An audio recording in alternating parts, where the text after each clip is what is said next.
This disgusting girl was fat like a goddamn innocent boo. Her whole family says she's literally a damaged human being and no man would want her. Until this dude showed up and said, swallow these balls and you will become cute once again. One guy was shouting, what do you mean by that? But this fine shit said that she believes in the boy. She swallowed it once and that's why she's plumpy. Everyone at the party thought this situation was disgusting, but he went straight to the girl and said, here, eat those balls, innocent boo. The McDonald's shareholder was stunned. Should she believe in this guy? While fine shit was telling her to swallow it all. Bro saw her hesitation, so therefore he came to her ear and whispered, are you going to look like a Jigglypuff for the rest of your life? Remembering all the roast she received on a daily basis, she took the courage and began to gobble it all while everyone was left stunned at the party. When nothing happened for a second, this dude came back to roast her saying she was just a female case. Oh, but that's when a golden aura began to show up from her eyes. Her fat began to redistribute like a real-time BBL and her baby feeders grew exponentially. Seeing herself in the mirror, she couldn't believe she was looking like a K-pop star. Everyone at the party was wide-eyed and now all those ugly high society members were begging to be the next on the swallow list. And this guy with glasses who was roasting her now is begging for pardon but is thrown on the floor like trash. Crazy to think this isn't even our boy's main activity, because when the school's top athlete challenged him to a 100-meter race, everyone thought he'd get destroyed. This baby formula buffet was laughing, saying a trash like him shouldn't even have the right to participate. And it looked that way too, because the moment the gun was shot and the dude ran desperate, our boy stood there, getting mocked while I enjoy the view. Until the moment came and he stepped on the gas and darted like an arrow. Blondie was shocked. The top athlete was left eating smoke and our boy crossed with ease. Bro even farmed some 5 more aura points by just waiting for the guy to get close to the finish line just to grab it in the last moment and destroy the guy's ego. But how can a new student humiliate the province's prodigy? See, this dude had the strongest aura on the continent of Rudo. 500 years of training, reached the 11th stage at 65, defeated the Demon King and saved the entire continent. Then his most trusted allies stabbed him in the back, and goddammit, why is there always a female trashing this dude's life? I'm giving a pass to him if he becomes a wife beater. But at that moment, it was just suffering. He screamed he'd never forgive them. Then he woke up in the body of Yayamori Hiroto, a kid born into a prestigious clan but kicked out because his energy connectors were blocked and his body was useless. He has 0 power in this new body. But he has 500 years of fighting knowledge in his head and a desire to make girls pay it back. Back to after the race. A school bully runs into our protagonist and starts messing with him.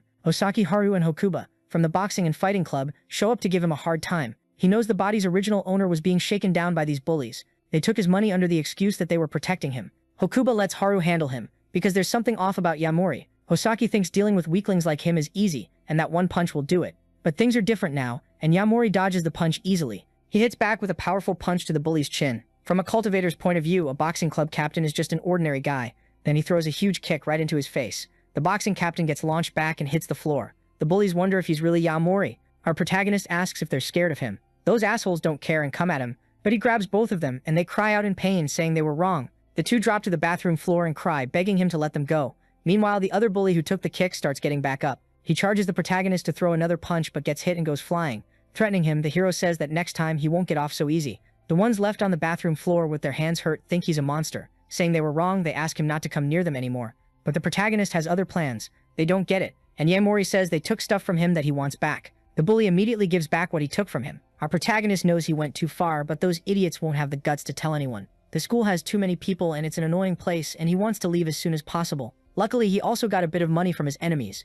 With that amount, he's going to buy raw materials to make low-level talismans. Talismans are items that weak cultivators buy all the time, and even a piece of crap like him can make a few in this state. After making the items, he knows he can sell them and save up a good amount of money. Now he needs to find a suitable place to cultivate and buy medicinal ingredients. 3 weeks passed and there's no sign of the items selling. People in this world look at talismans with a lot of superstition. In the middle of a run down the street, the level 1 cultivator finds an injured dog. Its injuries look serious, and the little animal collapses on the ground from the pain. So he takes the chance to test the talisman's effects on the dog, which looks like it got hit by a car. He restores the animal's health, which had failing organs and physical trauma. In moments, the dog goes back to being healthy and starts barking, all excited. A man tells Shizuru it's just a dog and it doesn't matter if it lives or dies. The young mistress of the Suga family says he thinks that because he's the one who ran the animal over. Annoyed, the madam plans to take the little guy to the vet, until she's shocked to see it in the boy's arms and healthy. Even after being hit, she asks how it's completely healed and if the young man did something to it. Suga saw the animal completely covered in tomato sauce and thought it was a lost cause.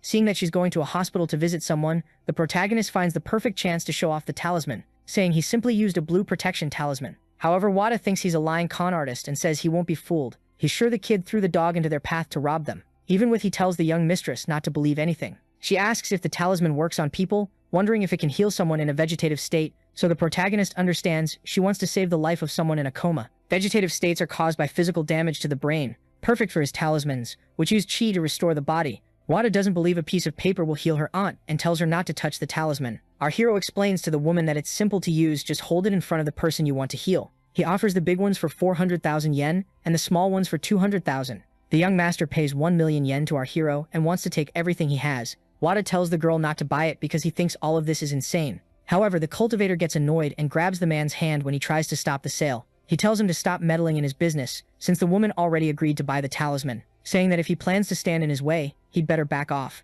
After hurting and holding Wada's arm, our hero throws the idiot away, closing the deal with the woman from the Suga family. He hands over an extra yellow protection talisman and a red fire one. He hopes the day never comes when she has to use those specific talismans. Even so, Shizuru thanks him for the freebie and asks the protagonist's name. He introduces himself as Yaemori Hiroto as he walks away. Wado is sure this guy is a fraud and a con artist, even thinking it's impossible to cure a vegetative state. If there's even the slightest chance, she'll try. She wants to make the woman regain consciousness. Finally, he has money and goes looking for a house. His next step is to find medicinal items to use his cultivation abilities. All of a sudden, the dog finds something weird and starts barking to warn its owner. Our hero notices a mansion with a lot of chi spirit around it, until he spots something strange growing in that mansion's garden. It's a silver heart-shaped grass. In the infirmary, one of the guys who got beat up by the protagonist tells the nurse that he's evil. While getting medical treatment, he says he'll make Yaemori pay next time. Suga Kenji, the city councilman watching what Sho did, complains about his behavior. He says he embarrassed the family and that falling for a scammer's nonsense will make him a laughingstock. The nurses gossip about the young master who spent a ton of money on talismans and make fun of her. Shao holds the talisman sad and says she wants to try one more time. This is her last attempt to save her mom, and she'll do whatever it takes. The councilman says she's out of her mind and needs to stop these crazy attempts. Seeing her believe in mystical stuff, he thinks her next step is praying to gods. Talking back to her father, she asks what he's going to do to help. She asks how many times he visited her mom while she was unconscious. She blames her father and says he didn't do everything he could have done, and that if he leaves her mom like this, he'll go find another woman and just abandon her like that. Her father gets really angry and threatens to slap her, but he stops himself and holds back. He says his daughter is getting way too mouthy too. He says he's going to call the nurse and pull those tubes out of her. Crying, the daughter says her father can't do that. Holding the talisman, she cries and says she'll never give up on her mom. Suddenly, the talisman kicks in and a blue light starts coming off it. The mother wakes up, puts her hand on her daughter's face, and calls out Shizuru. Sugiyoko, the mother, wakes up and asks if her daughter lost a little weight. The father is completely shocked and runs out to call a doctor. He calls everyone. After all, his wife woke up from the coma. Shocked, the doctors ask if that's true. They rush to take his wife in for tests. The doctor says that after a year and a half in a coma, she might be able to return to normal life. Suga figures it must be thanks to the blue talisman. He's sure it worked, and the doctors think it's impossible and don't believe it. The father thinks it's a miracle, and the doctor tells them to call Professor Suzuki. Wada wonders if the man who sold the talisman was some kind of heavenly being. Yoko hugs Shizuru, apologizing for making her suffer, but her daughter is happy she woke up. Certain that God exists, she wants to find the man again to thank him. Meanwhile, he's finished the first step to return to the Ryu continent, which is finishing the move into his new house. He'll never forgive the people who betrayed him in his past life. Before that, he needs to reach the 11th level of cultivation and get spirit sources and materials. He knows the day of revenge is coming, and they'll pay the price soon. At this rate, his energy will run out, because in this world, spiritual energy is weak. To get past that, he needs to find an item overflowing with Cheb spirit energy. He assumes only spiritual springs or rare artifacts would be enough, but thinking that silver hearts are growing there in the garden, he gets excited. After all, silver heart grass is an A-rank spiritual material. Different from regular herbs, spiritual materials are used to refine pills that raise a cultivator's stage. If you refine a Juki pill using silver heart fruits, you can reach the second stage, but if he's careless, it'll be a headache. The materials for a Juki pill cost a fortune. He thought he was selling talismans quietly, but it looks like he stirred up trouble. Some guys have been following him since the third day he started his business. Our hero wants to see what these trash guys will do once they get closer. All of a sudden, a girl shows up and recognizes our hero at the worst possible time. She noticed Yaemori hasn't been going to campus and asks what he's doing there. She remembers he was kicked out of the clan because his body was weak, and that he doesn't even have time to study. Our protagonist knows she was the only classmate who stood up for the previous owner of this body. She hands him money so he can go back to studying with her. Yaemori doesn't take the money and apologizes because he's got business to handle now. The girl figures he must be dealing with some kind of problem. Meanwhile, the hero notices there are 7 hostile enemies on the left and 3 on the right. He knows he can take all of them out in an instant. Our protagonist starts running, and the knife-wielding enemies chase after him. They go into an alley the MC headed toward. When they get there, they notice there's no way out and start trying to scare him. Yaemori tells them all to come at him at once. The group of 5 scary-looking people stops in front of him, all armed. A bald guy gets ready to fight and says this is gonna be fun. Our cultivator asks why they've been watching him and following him for days. The man says he's got some nerve selling items like he hasn't made a massive pile of enemies. They ask why the young mistress of the Amatani clan is interested in a guy like him. That woman was almost the MC's fiancé, and he thinks it's over the top to kill him just because the marriage fell through, so he's going to force the answers out of them. The girl sees the Yakuza members trying to take Yaemori out and is shocked. She thinks he can't beat armed gangsters with the fragile body he has. The girl decides to call the police to save the boy's life. A Yakuza member calls her a lost alley cat and asks what she's doing on her phone. He snatches the phone from her hand with a psycho look on his face. The gang members call him boss and are happy he showed up. Our hero sees Mochiyama being yanked by the hair, aggressively by their leader. The leader calls him a conqueror, because first it was Setsu Amatani, and now this little girl. She screams for Yaemori to run because they're all armed. She also says they can't lay a hand on her because she's the daughter of the Keijo Mochiyama clan. However, the bald gang leader mocks the Mochiyama clan. Then he says that if they bury her there, nobody will ever find out where she went.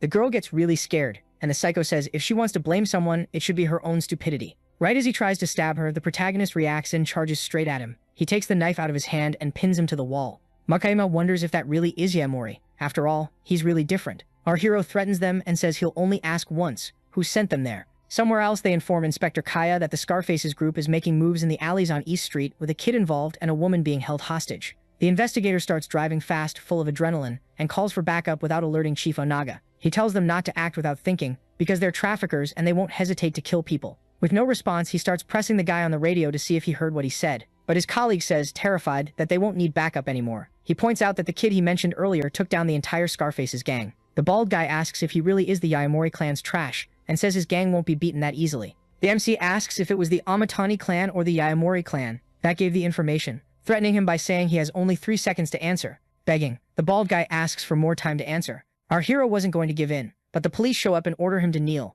Inspector Kaya tells him not to finish the man off, or he'll sink to his level. Then the protagonist wonders if the police showing up there was just a coincidence. He could easily create a way out of this situation, but he doesn't want to reveal his real powers. That's why he decides to let the bald guy go. The gang leader, who's in shock that he's still alive. With his current strength, he can't take on the government, and has to give in to police pressure. Kaya finds it hard to believe this kid took down a gang by himself, wiping out all the gangster dealers in one go, all on his own. Kaya Haruki introduces himself to Yaemori as an inspector from the Numi City Police. Mochiyama greets him too, and the inspector says he'll clean up the mess, and they don't need to worry. Rakahara Fumiya, a police officer, also introduces himself to the two of them. Our hero gets worried about the government watching. After all, they saw everything and showed up really fast. They'll need his statement and will only focus on what happened in the incident. The police chief shows up and says they would have let the culprits walk if he hadn't arrived just now.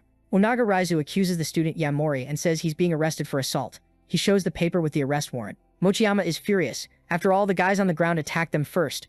Onaga says all he saw was the kid beating them up for no reason. Kaya thinks what Raizu is doing is ridiculous, saying everyone knows those men are drug dealers. When the inspector calls them trash, that seems to piss off Superintendent Onaga. He says he could take his badge for challenging his boss. Kaya calls him an asshole, and the bald cop tells him to calm down so he doesn't lose his job. All of a sudden, Yaemori speaks up, telling them to take him in. He knows some big shot in the government pulled some strings to frame our hero. This kind of thing is going to keep happening, and the MC is going to use it to gather information. He asks Onaga how he knew the kid was a student. When he gets questioned about that, the cop gets irritated and realizes he slipped up. After giving a lame excuse, the MC asks if his boss wants him to keep an eye on him. Onaga pretends he doesn't know what our hero is talking about and tells him to get in the squad car. Holding the superintendent's coat button, he says that's a shame. The man is in shock after all. He didn't see him taking his button. Our hero says that next time they meet, he'll take more than just the button. Onaga wants to make him regret that and gets really mad at the student. Some time passes, and inside the prison, a cop bangs his baton on a prisoner's bars.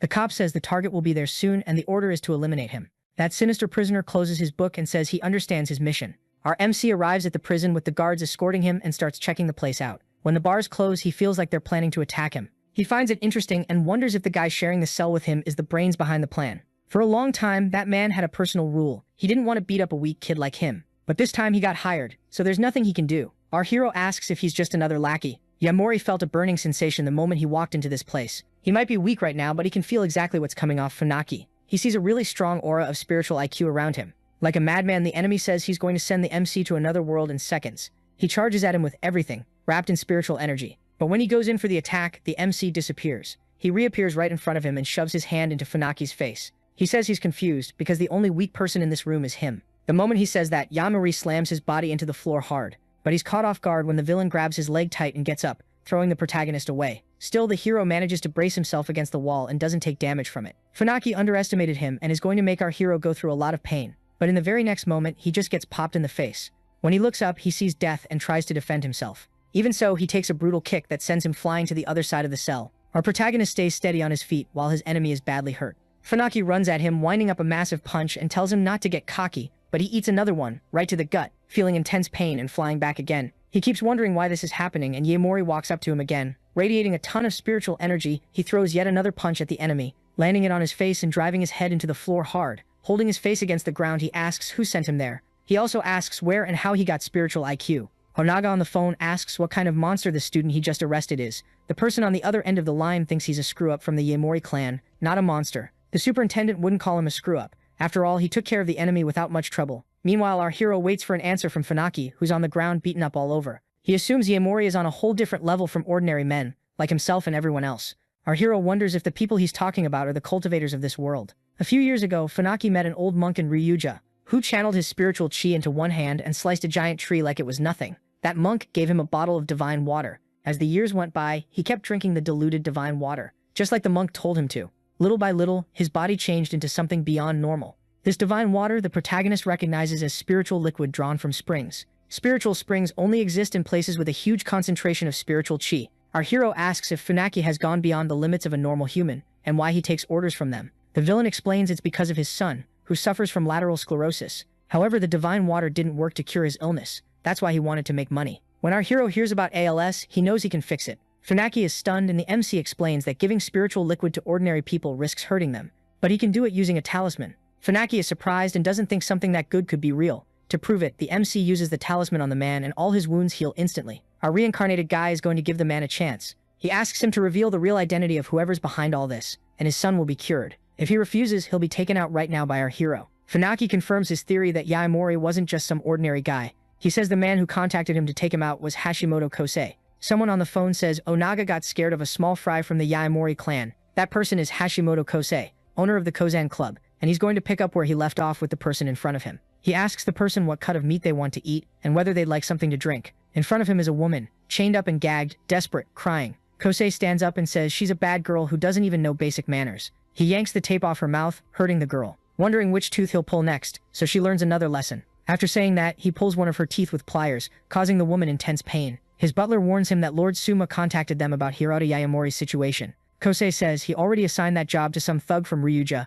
and that he'll personally head to the police station later. Either way, he knows that man is destined to become a corpse. Meanwhile, in the cell, Funaki hands over a pendant in exchange for Hiroto's talisman. He sees that in the middle of the cross pendant there's condensed spiritual liquid. He knows that if he uses that liquid on Silverheart grass, it'll produce fruit immediately. Taking the pendant, the MC thanks Funaki for the gift. He warns that from now on, Hashimoto is going to come after our protagonist. And nobody that man sets his sights on gets a decent ending. Hiroto tells him not to worry as long as he keeps their deal in place. About Hashimoto, the MC says he'll make sure to send his regards to him. At Newin University, a classy woman steps out of an expensive car. The woman who bought the talismans didn't believe the boy was the Yaemori clan exile, until she saw the photo with her own eyes and was sure it was him, and the boy is her freshman too. Saki talks to the college president about what happened to the protagonist, but he doesn't want to get involved. But the girl is determined to get him out of the chair. Shizuru walks into the room right then and sees they're talking about Hiroto Yaemori. Meanwhile, in Superintendent Onaga's office, the cop is furious with him. After all, the man is letting a gangster walk out of prison after chasing him for years. Kai accuses the boss of abusing his power. His boss says he has no evidence and accusing a superior of a crime without proof is serious. Kaya says he knows what his boss is planning behind the scenes. Threatening the young cop, the superintendent orders him to say what he knows. However, the cop gets scared and ends up not saying anything. At that moment, Shizuru and Saki arrive at the office, even with a cop trying to stop them. The superintendent gets mad at the guard for not stopping them. He wonders who they even are, since Hiroto didn't seem to have any real backing. He says the girl's friend is suspected of theft and assault and can't be released until trial. Kaya says that's ridiculous, since he wasn't suspected of any of that. The chief says he can't leak information since he's the superintendent. Saki asks why the Yakuza members aren't there. Unaga says he doesn't have to explain anything to them, and he can arrest them for obstructing justice. Shizuru tells him to try doing that to her and sits down while she waits for it. The corrupt guy orders the cops to put these people in the holding room and tells them to shut them up. They're going to be detained on suspicion of being accomplices of Yaemori Hiroto, and Kaya Haruki is suspended for covering for a criminal and will be interrogated. Shizuru asks if Director Ogi is going to stay quiet if he just makes up crimes at random. Unaga threatens her for insulting a national public figure, which makes her crime even more serious. Shizuru says they're setting up coincidences for Superintendent Unaga. The chief gets irritated because she's making things harder. She says Yaemori Hiroto's problem can be solved with money. Unaga says it's normal for influential people to have privileges, and she's no exception. He brings up the time she was attacked by Kaya and fought back desperately. In a threatening, manipulative tone, he says it wouldn't matter if he claimed everyone there lost their lives. Shizuru asks if Director Ogi heard that, and on the phone he says yes, since she called him in the middle of the conversation. The superintendent gets scared when he realizes their whole conversation was heard by Ogi. His boss says that for abuse of power and for threatening a councilman's family, Onaga Raizo is going to be suspended. When she asked if she should introduce herself again, Onaga realized Shizuru is from the councilman's family. Meanwhile, in prison, the MC grabs the pendant with spiritual liquid, Seeing the amount is low, he knows he'll only be able to use the liquid once. He notices someone has arrived at the cell and stays alert. Realizing it's Shizuru, he gets excited to see Hiroto again. Meanwhile, the rich guy smashes everything and says everyone is useless. One is at death's door and the other is rotting in a cell, so they're useless. If the Ama clan's directive isn't carried out, his head will be on a guillotine too. The bodyguard asks Lord Akimasa what he'll do now. To prove his loyalty to the Ama clan, he asks him to bring the boy back alive and says he'll wear his best outfit. He decides he'll get rid of this trash with his own hands. Our hero spent all his money on materials and is completely broke, so he uses his materials to refine the clumped spiritual chi pill. He takes the pill. It's a rough method that leaves the chi condensed and impure, but it'll be useful in this world. With that, he finally reaches level 2 of spiritual chi cultivation. Over the years, he used the cloud shadow method to evolve. At the speed he's at now, not even bullets can hit our protagonist. He used up all the spiritual fluid he got to advance further in the future. He'll need more mana-rich materials. According to Funaki, there are spiritual sources in Ryuda, but taking a normal route will be dangerous, and he's going to talk to the local influential contact Funaki gave him. The costs come to 2 million yen, and in his current account, he's got a laughable amount. On TV, he sees an ad for a miracle syringe that makes you look younger. It got popular, and each dose costs a lot of money. Our hero realizes the women in this world are obsessed with youth and sees a chance to make money off that.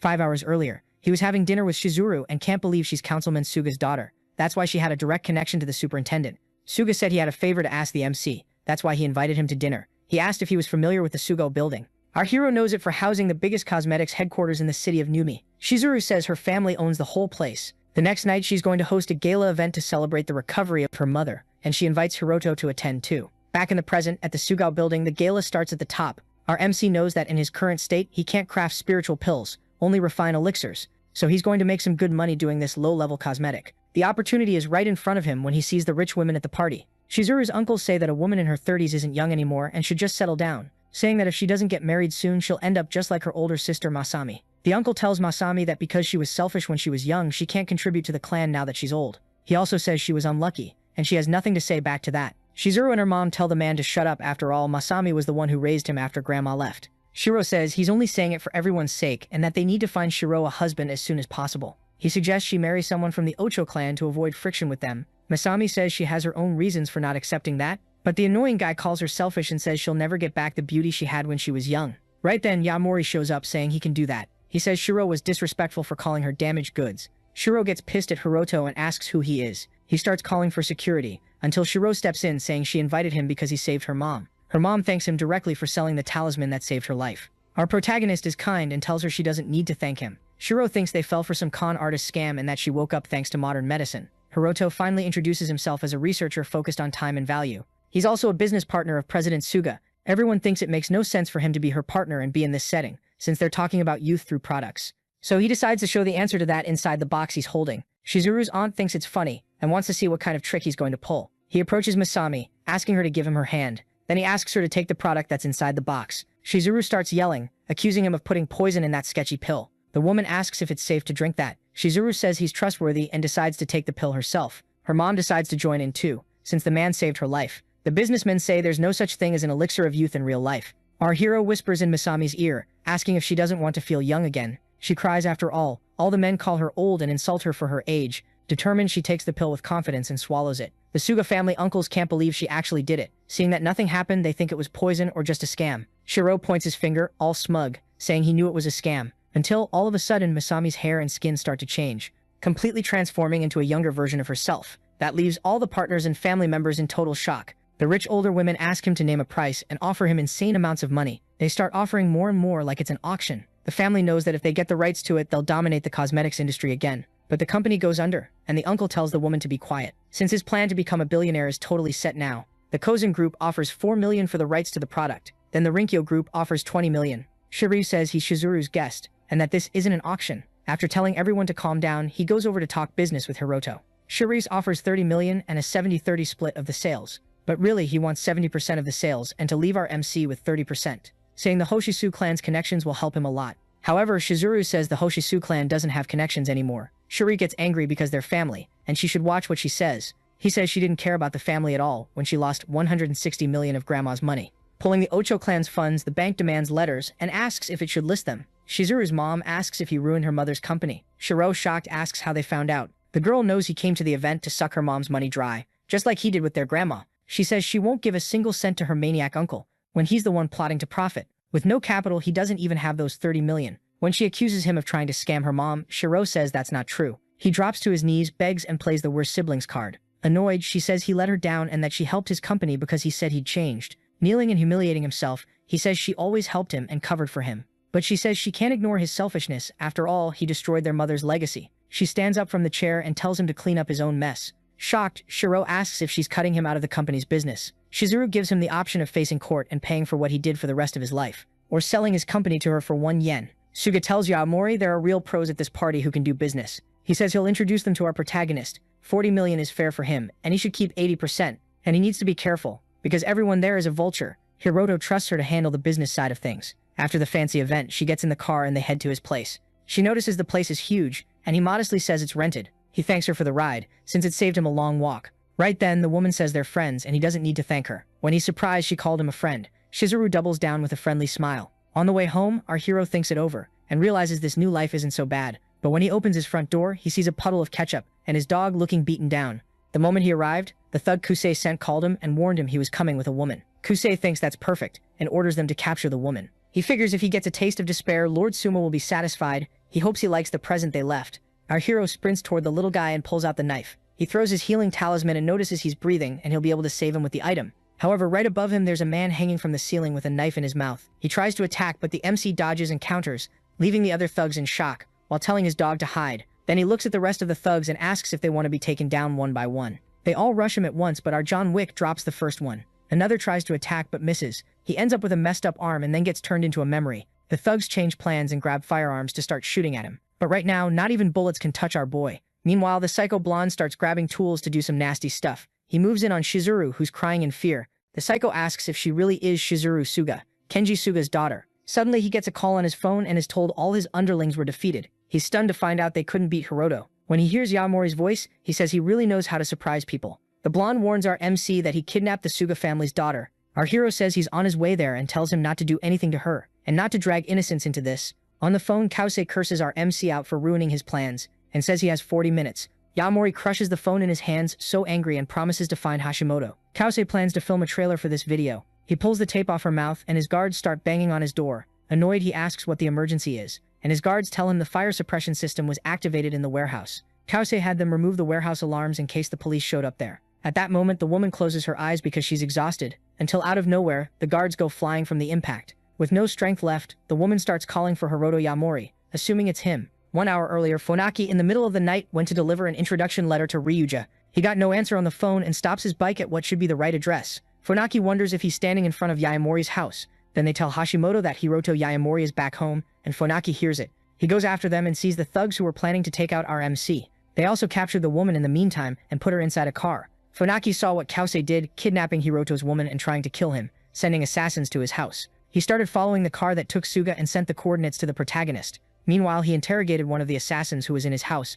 and made him spill everything. Hiroto asks the favor from Funaki, asking him to get his friend out of there, but he wants to take out the blonde guy with his own hands. Kause is furious at his guards because he demanded they cut the warehouse fire alarms. He says he'll check what's going on and tells them to stay on guard, while Funaki has already broken into the place. His security guys complain about this whole situation with the girl's kidnapping and his demands, until they notice the arrival of the buff guy, giving off spiritual energy. They ask who he is and what he's doing there. With a creepy look on his face, he tells them to be patient and attacks them with his colossal strength. He throws the guards away and finishes them off with his fists. Reaching the room where Suga is, and with her thinking it was Hiroto, Funaki knows Yaomori owes him one, and the man takes the woman away from the place, getting out of there as fast as he can with the woman over his shoulders, before they realize what he's doing. The car is in the garden behind the door in front of him, and he knows they'll check the security system soon, until all of a sudden he gets hit by a projectile shot in the leg, and falls to the ground, dropping the woman. Kause says his shooting accuracy hasn't dropped one bit, and that the shot was brilliant. Funaki wonders why they came back so fast and how he got caught like this already. Hashimoto says the guy had a lot of nerve showing up like that at his mansion. The buff guy and Kause haven't seen each other in a long time, and they bring that up. Kause thinks today is great because everyone came there to be punished by him. That makes him tremble with excitement at the situation. Funaki thinks he's mistaken and that he won't be saying that after getting taken out by him. Meanwhile, outside, our hero arrives, and the guards notice his presence. He shows up imposing, giving off a red aura from how angry he is. The guards ask if they can help him, and the protagonist already hits them without saying a word. He smashes one guy's face in, and he goes flying and destroys the front gate. The next one who comes at him, the same thing happens, and he wins with a single blow. Then he starts taking all of them down at once, without much trouble. At that same moment, Funaki has trouble facing all the guards and starts getting hurt. He thinks he shouldn't have taken this job and that he can't even manage to save one girl. Kause says that after he kills the man, he'll send his kids and his wife to the other side to keep him company. But first, the psychopath plans to leave them in pieces. Right then, the front door is blown open with an explosion, and Hashimoto stops talking. He wonders who did that, and a silhouette appears behind the smoke. Our protagonist says the Reaper sent him to take Kause to the underworld. Funaki says the kid took long enough and hands his partner a healing talisman,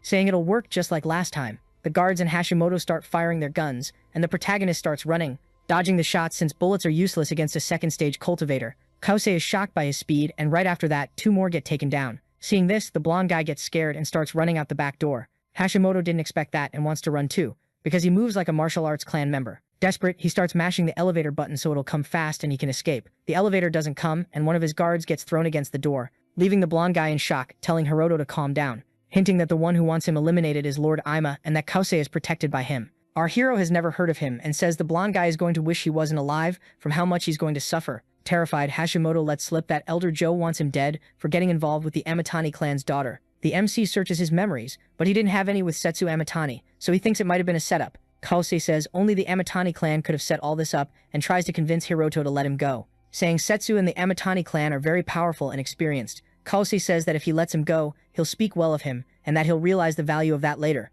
Hiroto thinks he's worth nothing, and throws a brutal punch into his face. That drives him into the ground and then drags him from the massive impact. Breaking down the door to the place, our hero finds the women he kidnapped, picking up a knife and walking toward them. But he frees all of them from the restraints that were holding them, saying they're going to explain his value to him themselves. He throws the knife on the floor in front of them and says that the women can decide what they're going to do with him. Hashimoto, injured, tries to say he has value and money to help the MC, but Yaomori doesn't care, and the women grab the knife and go after him, saying they don't want his money, and the only payment they want is to see him dead. After that, the reincarnated guy heals Suga with his green talisman. Our hero tells Funaki to leave. After all, he called the cops and they're already on their way. He says he'll come back right after handing her over to the police and making sure she's safe. Funaki knows he has the information she needs and wants to know his next move. Our hero says he's going to investigate the Ima clan and destroy them. Our hero defeated Hashimoto, but Suma is still out there somewhere. So he started training hard, and he's going to find his location as fast as possible and take him down. All of a sudden, someone rings the doorbell and he wonders who it is at this hour. He gets an invitation from President Suga with a message saying they'll leave as soon as his preparations are complete.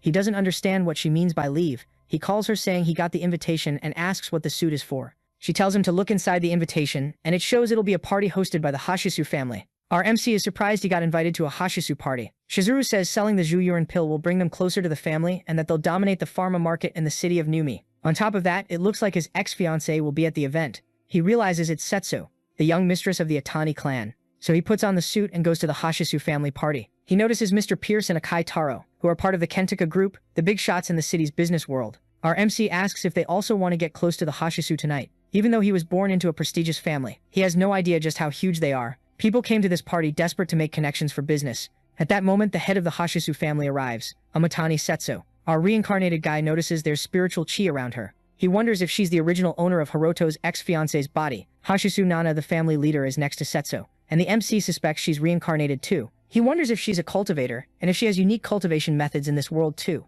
He figures she must be really confident, after all. She's not hiding her chi. If it's her, she must know about Soma, and he'll ask later. Shizuru goes to talk to her aunt and compliments her looks, saying she looks great. Nana asks how her mother is. After all, she heard she woke up from the coma and seems to be doing well. Shizuru thanks her for the concern, and Suga says she's recovering little by little. She says she bought the Zuyan pill for her mother, and shows them the latest model in her hand. She pitches it, saying it keeps you beautiful forever, and Nana has heard the rumors about the pill. People find out it's the last pill available, and that the price is insane. Nana notices the quality is good, and that's why it's called the pinnacle of spiritual pills, and it's not for sale anywhere else. She asks who refined the pill, and Hiroto introduces his friend and partner. When Setsu hears the name Hiroto Yaomori, she's shocked. Nana is surprised because she knew him when he was a kid, and now he's grown a lot and become a man. She says the Yaomori clan has no eye for talent. After all, the boy refined the pill at such a young age. Setsu frowns and says his skills won't be useful to this family, because with their status, what they want is cultivation techniques. Just like the MC expected, a prestigious family has already mastered mana cultivation methods,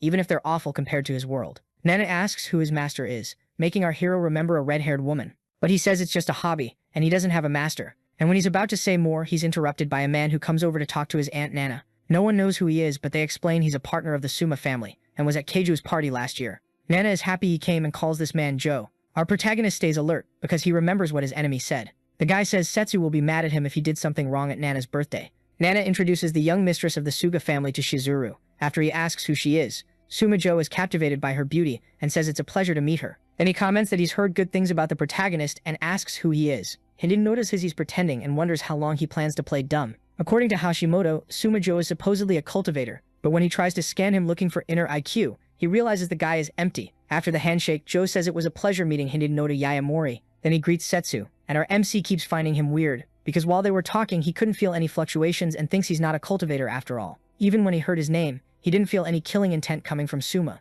Dinner happens and everyone dressed up eats at the same table. Some fancy guy tells everyone to gather in the hall to dance after the meal. The couples start dancing slowly and the MC in the bathroom is still thinking about Joe not being a cultivator. He wonders if he got played and what reason the blonde guy would have to do that to him. Some random man comes up and asks Shizuru to dance, but she refuses. Someone tells him Shizuru is the young mistress of the Suga clan and wouldn't dance with him.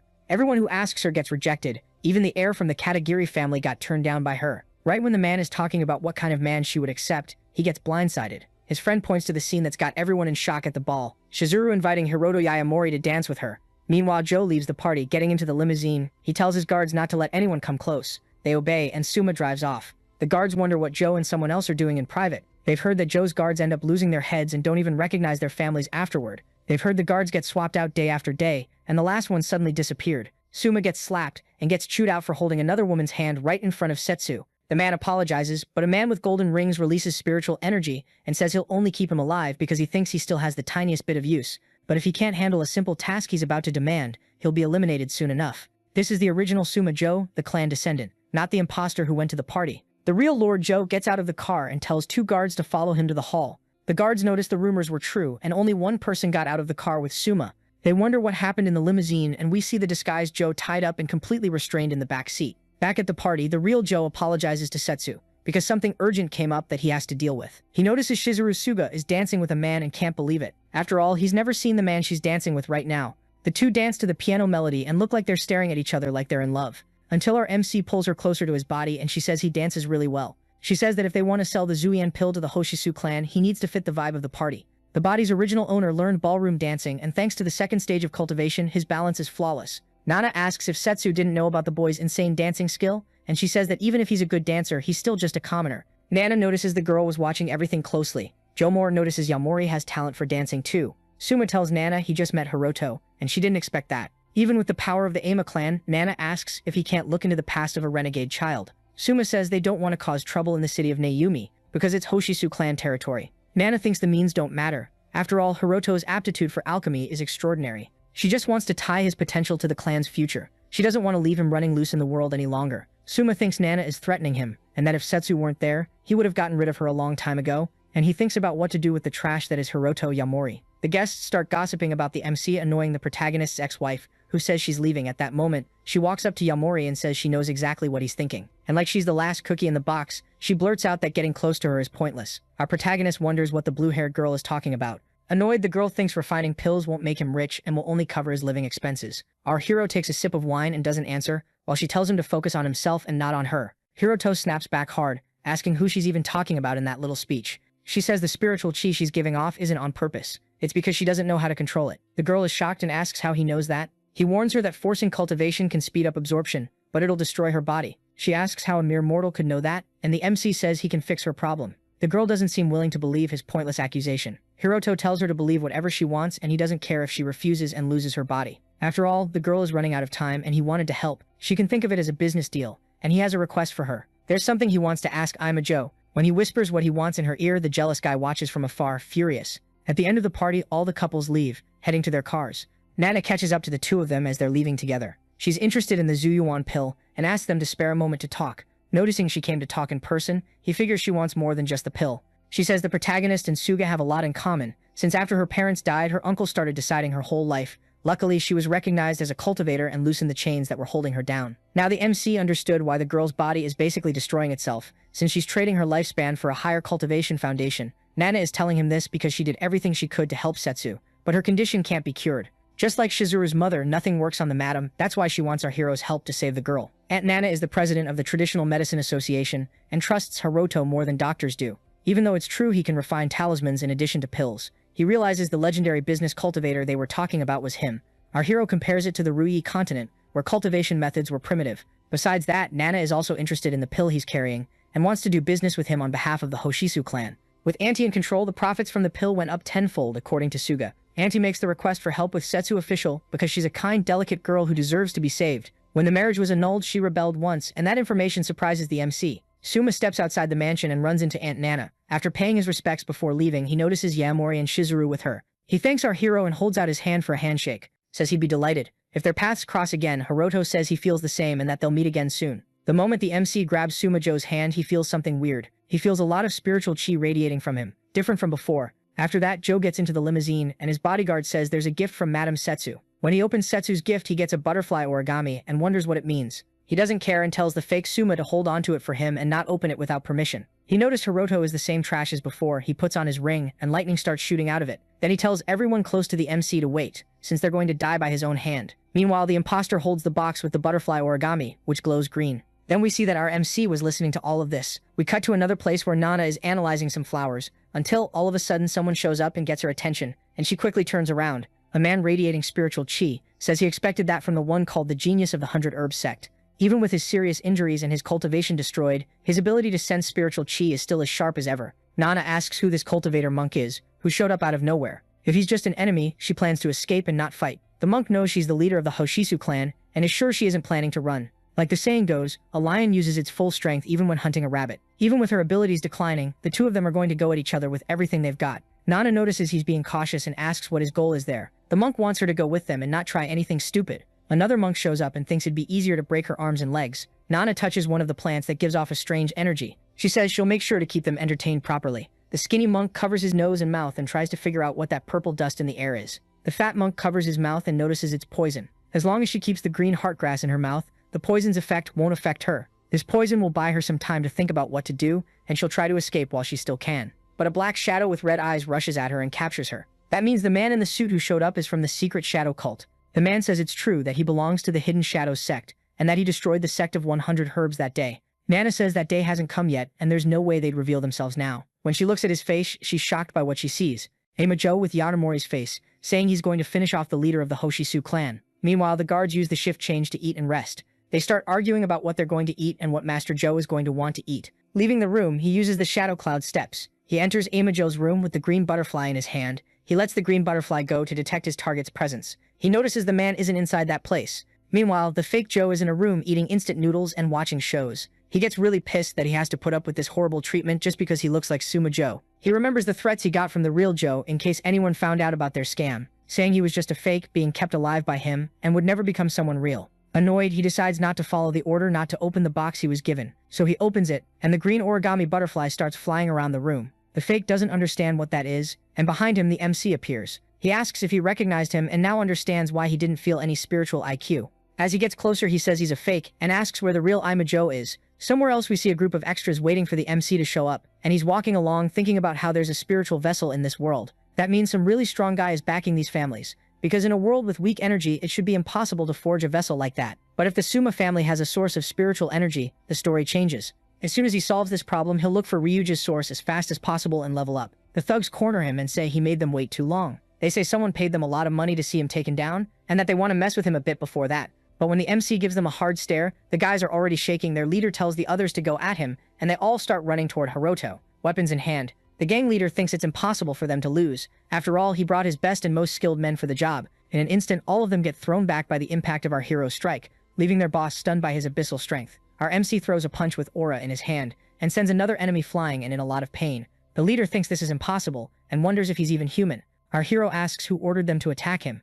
Meanwhile, at Nana Hashisu's house, the girl Setsu investigates the crime scene with her guards. One of them shows the rooftop cameras around 1 a.m., when two monks showed up to attack her. The recording ends there when they're breaking into the house through the roof, and they believe Nana was kidnapped. There were 3 criminals, and one of them got a perfect image of the man's face. They say he was at the party that day, and that it's Yamari Hiroto, and Setsu can't believe it. She grabs her car and her phone with the clip of the video where he appears and heads to a house. Someone gave her the address, and she went there, to the place she was told. Standing in front of the house, furious at Yamari, she's not going to let it slide. That he went after her relative. A man with a broken arm asks if she has business to settle with Hiroto. Angry that these people kidnapped her aunt, she tells the subordinate to take her to him. Her subordinate says he's inside the mansion right now and points the way for her. She sees several subordinates, all injured, and wonders if they're commoners or not. She notices another butler, all beat up, handing water to our protagonist, until he notices Setsu's presence, and she arrives furious, yelling at the MC. accusing him and demanding that his lackeys free her aunt, and that if he does, she'll let this incident slide. Our hero has no idea what she's talking about, lackeys and about her aunt. Furious, she points a finger at him, accusing him of kidnapping her aunt. Hiroto didn't know Nana had been kidnapped and doesn't understand why Setsu suspects him. She tells him to stop playing dumb. After all, she has proof, and he didn't expect it, but he was caught on the house cameras. He knows the man in the video used a spiritual vessel and transformed his face to kidnap Aunt Nana. Setsu powers up her body and tells him to give her aunt back right now, or she'll use her cultivator's strength against him. Our MC says he wasn't there and asks his new subordinate to confirm it. When she asks the subordinate's version, they say they stayed by his side all night. Then she asks how his face shows up clearly in the footage if he spent the night there. Our hero shows a video from a different location, with Suma-jo's face sitting there, sad but it's a fake. In the video, Yasuhiro Yosa explains he's Suma-jo's double, and was normally his guard, but at that party he became his stand-in. He admits he uses a ring to take on other people's faces and only reveals himself in limited places. Setsu is shocked that he has the power to change faces. Our MC explains he has a spiritual vessel with that transformation function. She's blown away that Suma has a spiritual vessel, an item passed down generation to generation in noble families. Joe tried to piss her off by kidnapping Nana with his face, and that way he could pin the crime on him easily, and then get rid of him to have Setsu. She plans to go after Suma and frame him, but the MC warns that her aunt will be in danger if she does that. Annoyed, she asks him what she's supposed to do, just watch quietly and do nothing. Our hero knows a way to use his scheme against Joe himself, and he's going to make him dig his own grave. Meanwhile, we see Lord Suma using his abilities to drain people's life energy. He thinks these commoners are boring to absorb and keeps getting stronger. The fat monk says normal humans aren't ready for the side effects of his training. If he drains the members of the 100 Herb sect, he'll be able to fully master the art of shadows. If he reaches cultivation level 1, he'll earn a position with the elder of the Ama family. If that happens, he'll recommend the monk to his master in the Zen sect. The monk thanks him because it would be an honor. And the skinny monk says Kosaka captured Yayamori last night and they ask what to do with him. Suma says to make sure he's taken to Kogen Temple, and that they shouldn't kill him yet. After ripping out his own tongue, he'll let Yuki finish him off. At Kogen Temple, a man tells the lackeys to keep quiet, because they have orders to look after the artifacts there. A guard says they're tired of hiding behind the authorities like cowards. Then Boss Joe shows up, and everyone pretends they weren't talking about him, and greets him. Thinking he's there for an inspection, they ask him to look everything over carefully. He tells Harigaya to make everyone throw their communicators away when they leave the temple. After getting the order, Harigaya is shocked. After all, Lord Joe called him by name, and that never happens.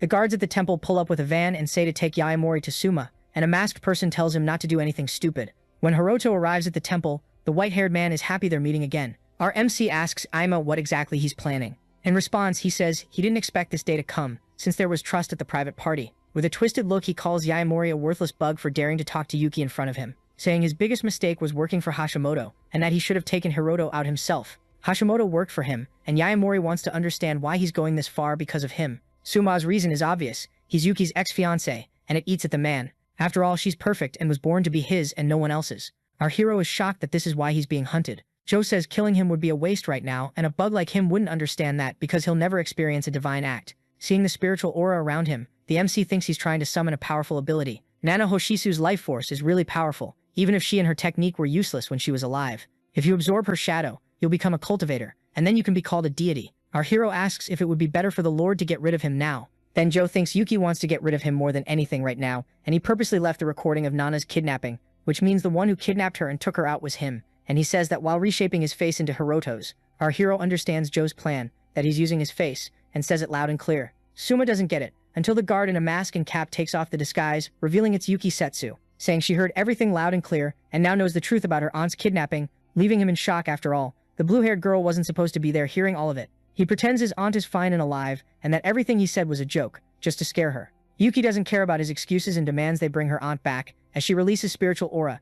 Otherwise, he and the Ama family are going to pay dearly for what they did. He says Yaemori used him, and the MC replies that he confessed everything on his own, which means he's a complete idiot, and Joe is stunned that his plan got exposed. Yuki already talked to the Hoshikawa family and says he can step back, since this isn't a situation for normal people like him. Suma warns that he's a cultivator too, and orders his monk to attack him, because he got confident in front of Yuki. The girl steps in front of Hiroto and says she won't allow them to attack him, putting herself in front of him. The two monks start channeling energy, and Suma tells Yuki to listen carefully to what he's about to say, saying that if she gets between the two of them, he'll make a phone call and end her aunt's life, since she's in his hands. He tells her to choose between Yayamori's life or her aunt's. Hiroto tells Setsu not to worry. After all, her aunt Nana has already been rescued and is safe. Suma is shocked. He got past all the guards and rescued the woman, which should have been impossible. Watching the footage of her being rescued, he can't believe this is happening.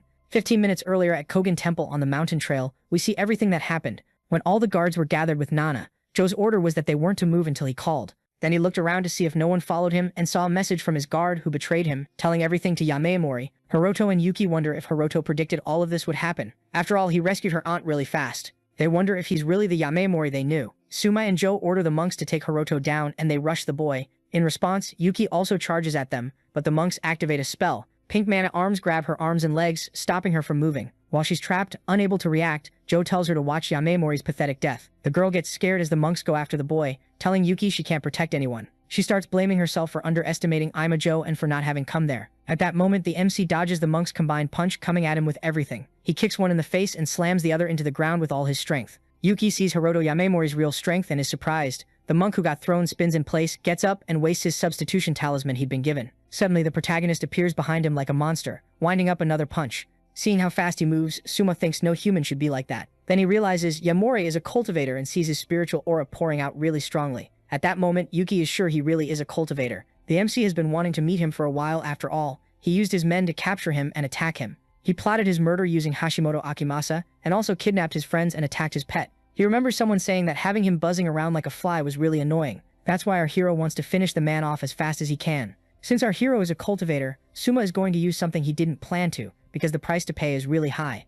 And then a giant being made of spiritual energy starts to form around him. The two fallen monks get consumed by that weird purple energy. Our MC knows a transmission technique made humans in this world develop methods like what Joe is using. Those useless monks are part of that, and Joe wants to get stronger. He's going to absorb the cultivators to make his shadow technique stronger. Absorbing one would already refine it. Absorbing two will put him on a whole other level. After absorbing the monks who end up drained on the ground with no life force, he raises his cultivator stage. Our hero is shocked that he absorbed two people's cultivation at the same time and got stronger. The monster around him opens an eye and keeps getting bigger, radiating more energy, and Suma says Yamayamori is going to be the next one to get absorbed. Setsu underestimated Lord Joe and never imagined he had this kind of overwhelming power. She feels like it's her fault for bringing our MC to this place to suffer. She yells at Suma to leave Yamayamori out of this. After all, his problem is with her. Annoyed, he's mad that she's been protecting that trash until now. He starts unleashing even more spiritual power, and the monster behind him gets bigger and radiates more. He charges at Hiroto, wanting to send him to hell. He's so furious at him. When he swings an attack with the claw of that giant energy monster, the girl screams for the boy to run and get away. When it looks like the claw hit our hero, we see he dodged it flawlessly. He stops next to Setsu and releases even more spiritual energy, creating protection for both of them. With pink spiritual chi around his hand, the enemy gets pissed that he dodged his strike. Our hero activates Cultivation Stage 1, and a blue aura appears around him, managing to suppress the villain's aura. He says his technique wasn't anything impressive. Setsu notices he's stronger than Lord Ima, and the pressure in the air weighs on her because of his energy. Our MC shoots in at the target and kicks him in the chest, channeling energy which makes the hit stronger. Wounded and furious, he has his spiritual chi monster attack him. The creature formed from his spiritual chi rushes at Hiroto, with everything it's got, huge and overwhelming. The villain yells at him as he attacks, trying to wipe him out once and for all. A blast of pink energy comes at our hero, and he reacts by creating a shield with his spiritual chi. Joe sees him using stage 2 to defend himself, and calls him a failure, who's going to get absorbed by his shadow technique. Our hero holds his arms out to block the blow from his manic enemy. After getting through the attack, he rushes him with a punch and says the shadow technique is pointless when it's put up against absolute power. Our protagonist slams the ground with a massive energy-wrapped punch, and the ground starts cracking. He says he's got Lord Suma, and pulls a one-eyed pink energy creature out of the ground. He knows the shadow technique uses parasites that feed on the host's energy, and he managed to capture the parasite. He crushes it in his hand, and by doing that weakens the villain, who loses his shadow technique and feels pain. Outraged on the ground, the villain keeps wondering how he took down a noble. He yells at him not to think he defeated a descendant of the Amiya family, and that his grandpa is still alive. If Hiroto takes out Joe, the Hidden Shadow sect will send assassins to kill him. Our protagonist notices there are cultivator sects in this world too, including the Hidden Shadow sect. In a frenzy, the villain asks if Yamayamori knows what that means, and says he's nothing but a worthless pig. Hiroto walks toward him without saying anything, while he screams that if he kills him, he'll bring disaster on his own life. Lying on the ground, he gets more and more scared, asking why Yamayamori is getting so close to him. He swears his clan will come after him to assassinate him, and tells him not to finish what he's about to do, saying that if he spares him, he'll guarantee his survival, and he apologizes for what he did to Hiroto. He starts begging to be spared, and our hero says it ends now. He throws a massive brutal punch that drives him into the ground and creates a devastating shockwave that reaches Setsu. With a terrifying look, he finishes Suma Joe, who's crushed into the ground, defeated. Our hero says it's over, and he got word that Nana is fine and has already come back. Setsu thanks him and says she thought he was just an ordinary person this whole time, not a cultivator. She realizes that in the end she was the one who didn't know anything. Our MC says that even if she didn't show up, he was already ready to fight the villain alone. He takes Amima's spiritual vessel, which is pretty rough looking, and makes it obvious it was made by a stage 4 cultivator. The woman asks why he got kicked out of the clan if he's that strong. He could have even been the head of the family. Our hero says he has nothing to do with that family anymore and says he's still not that strong since he hasn't reached the 3rd stage yet. The girl is aiming for that cultivation stage so she can get away from the Amitani family and become a free, officially recognized cultivator. Like he promised, Yamori is going to fix the problem with her body, which is almost about to explode. He shows her a dispersal pill, which will release the energy trapped and built up in her body that's destroying her. When she hears about releasing her energy, she wonders if she'll lose her cultivation abilities. She says her cultivation method is complicated, because on top of failing to progress, it's also going to shorten her lifespan. But if he does this and she takes the pill, she'll become an ordinary person again. Hiroto says no, because that's part of their next deal, and asks if she wants to know what real cultivation actually is. After that talk, the girl knocks on his door, really shy. She brought the things the way he asked and plans to stay at his place for a bit. When he notices her face is red and tries to figure out why, she avoids explaining and goes inside. Then she asks if he's going somewhere far again this time. Our hero says he's not sure this time and is standing in front of his garden with the magical flowers he planted. As soon as things with Ama settle down, he's going to Ryuja to look for the spiritual spring they told him about. The energy coming off the Silverheart grass is surprisingly gentle, and training near it will be good for Setsu's body. Right then, his pet puppy shows up, and the guy explains that he's going to teach her proper cultivation techniques. While he's gone, he wants the girl to take care of his dog and his garden. She gets attached to the dog and asks what his name is.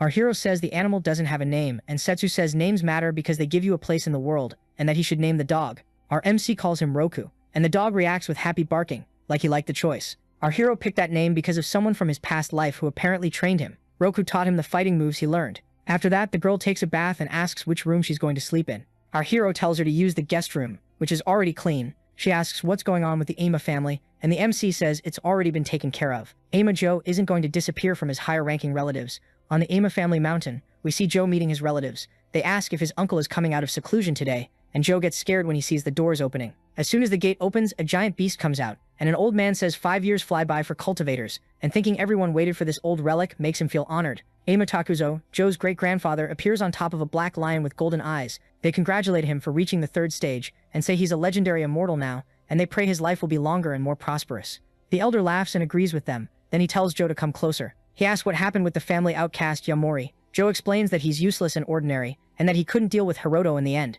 His great-grandfather, the elder, gets furious that he couldn't handle the boy. The elder says someone from the Ama clan can't say things like that, and that, favoritism or not, he can still be thrown away. If he can't do this mission, Joko will do it himself. Oka, Joko, and Tairo Chikage are ordered by the elder to go to the city of Noemi. If the two of them find out what Joko knows, that'll be for the best. In the middle of all that, Setsu wakes up at 5 in the morning to cultivate and complains, because she didn't even wake up that early to go to the spa. Hiroto explains that at 5 in the morning, spiritual chi is more abundant, and cultivating immortality gives you double the results. He tells her to drink a liquid from a mug before she starts cultivating. The girl drinks it and feels a green aura around her body and asks what that was that just happened to her. Hiroto explains it's a simplified version of the gathering pill. The pill would be way too harsh for her right now, and for her body. She needs gentle spiritual energy. This gentle mix of turmeric and parsley along with what's inside the pill is perfect for her. On his old continent, in his other life, they use this mix for newborn babies. He notices that people in this world have really weak bodies. He tells her to change clothes quickly, and then he's going to teach her the real method of immortal cultivation. In a plaza, the two of them meditate on top of stones,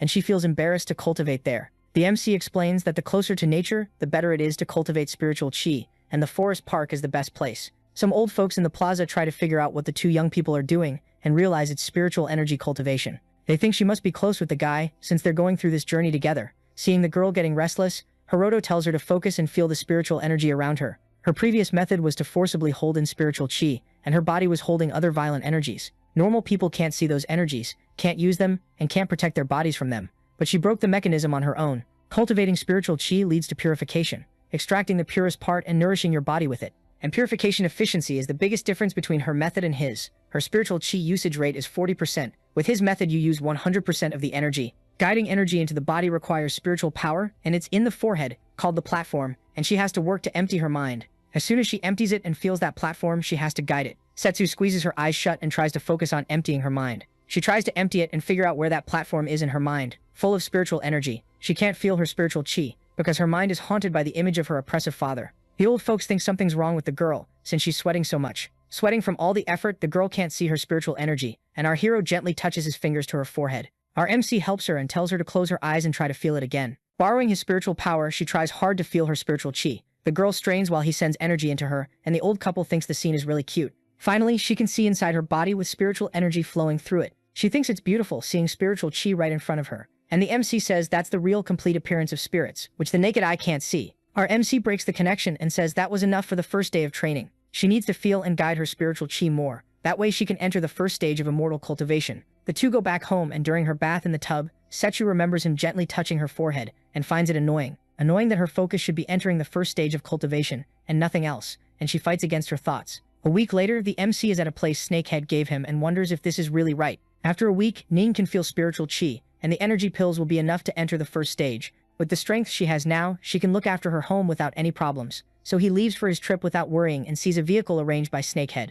Getting on the bus, the driver thinks he looks like a student to be going somewhere so dangerous. The driver says the bus is empty and he can sit wherever he wants and enjoy the ride. Our hero gets on without saying anything and notices some strange people sitting on the bus. Hiroto Yaimori is finally following what his informant told him. They landed by plane in the city of Ninghai and the passengers start getting off. People arrive at the city airport and say they got the kid's address and they're going to deal with him now. Seeing the front of Hiroto's house, a thug wants to have some fun, since the last time he went out was 30 years ago. Our hero prepared a bracelet to protect the girl while he's in Ningth for her safety. A talisman with jade stones. If she's in danger, she should use it the way he taught her. President Sue has her attention grabbed by her employee, who gets irritated because she isn't responding and is holding the bracelet and spacing out. Her secretary knows it was the man she likes who gave the bracelet, and she knows the president cares a lot about him. She tells Fang she needs her on a business trip, and the destination is a place she hates. She asks President Sue for help, because she was wrong, and meanwhile we see the MC on a bus, out in the middle of nowhere. He's been on the trip for 6 hours, and it looks like every passenger has their own rations to make it to Lushi, until all of a sudden there's a hard stop that makes everyone jump up in panic. The driver tells everyone to stay calm and guarantees everyone's safety. Right then, a gang of thieves smashes the windows and doors and storms the bus. They come in armed with knives, and a passenger says this territory belongs to Hong and thinks they're from the Flower Gang. Without mercy, the killer plunges the knife into the passenger who said that and ends his life. Leaving everyone shocked, he says there's someone on this bus who shouldn't be here, and everyone can cooperate and figure out who it is. If they don't cooperate, the outcome will be the same as the man on the floor, already dead. Our protagonist figures they're after him and realizes he's caught up in this. One of the thugs walks up to him and tells him to stand up so they can see his face. Seeing him acting all sneaky, he asks what's in his bag. Another killer says not to waste words on people who won't cooperate and says they should be taken out immediately. Following his boss's orders, he pulls a machete out of his pocket and threatens the man sitting on the bus. But the person vanishes, and they feel a gust of wind inside the vehicle, which they find weird. Our hero comes up behind the thugs and hits them with a brutal punch, and the first one goes flying out the window. Hiroto says time really is tight, and they came for him pretty fast. The two left rush him with everything they've got, since he dislocated their partner's arm. Quickly, our hero smashes one in the face, and he spits a lot of blood and gets badly hurt. As one drops, he's already getting ready to hit the other with a huge punch to the face too. In moments, Hiroto takes out all the attackers without any trouble, and they're all down and badly injured. When he says it's over, the girl with her face covered by a mask and hood is really surprised. Our protagonist drags the thugs off the bus, ties them up, and helps fix the bus, which they damaged. Noticing the axle is broken and won't move, there's no phone signal, and if there are wild animals around, they're screwed because they can't run. The drivers are scared, not knowing what to do and not knowing what might show up out there. The MC could survive in the wild, but to get to Lushi it would take time and he'd have to find the informant again. The hooded woman asks him to take her to Lushi. In return, he can protect her until the city of Giban. Hiroto says he's not interested, and she tells him to think again. After all, without her he won't find Lushi. Our hero knows the group came after her because of what's in her briefcase. He asks what makes her think she can negotiate terms with someone who's being hunted. She says she gets his point, but tells him to wait a moment. She introduces herself as Wendong from Lushi, and says she knows he isn't going to the city for money, but to find sources of spiritual chi, and she pulls out a sample from her briefcase. So the video ends here. If you don't want to miss the next part, activate the notification bell, and see you next time on Tob's channel.